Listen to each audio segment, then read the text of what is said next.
এই ধরনের ভুল কেউ করবেন না।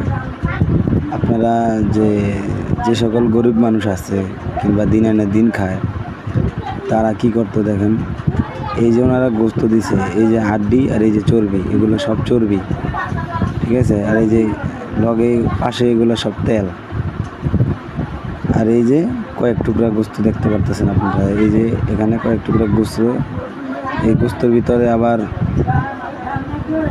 আপনার গরুর জিবলা,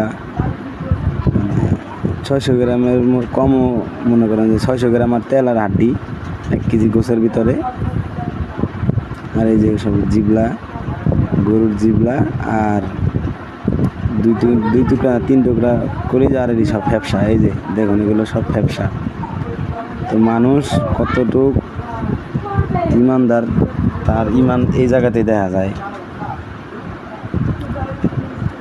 আল্লাহ কি দুনিয়াতে এই জন্যই গজব ফালাইতেছে, এই জন্য এত গরম, মানুষ হাহাকার, মানুষ মরতেছে এই কারণে। আসলে মানুষের ইমান আর ঠিক নাই। এই যে 700 টাকা কেজি গোছের ভিতরে এই যে এগুলো ভরে দিছে, এগুলো কি ঠিক?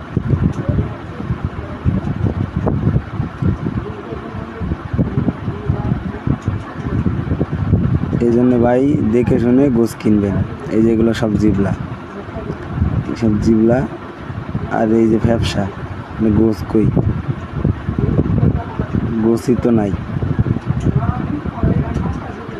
তো 750 টাকা কেজি গোস্ত, তো ও যদি গোস্তের ভিতরে এইগুলা দেয়, এই যে এগুলো সব হাড্ডি।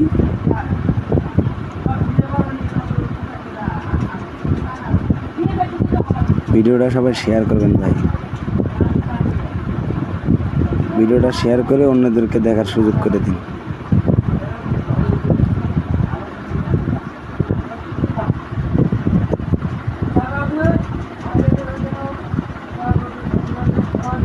কি দিছে চিন্তা করা যায়। এই যেগুলো সব তেল,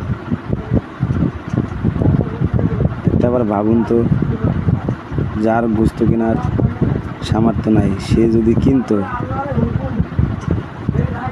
ভালো কিছু খাওয়ার আশায়, মানুষ টাকা দিয়ে খাবে। এই যেগুলো সব তেল, আর এই যেগুলো সব হাড্ডি।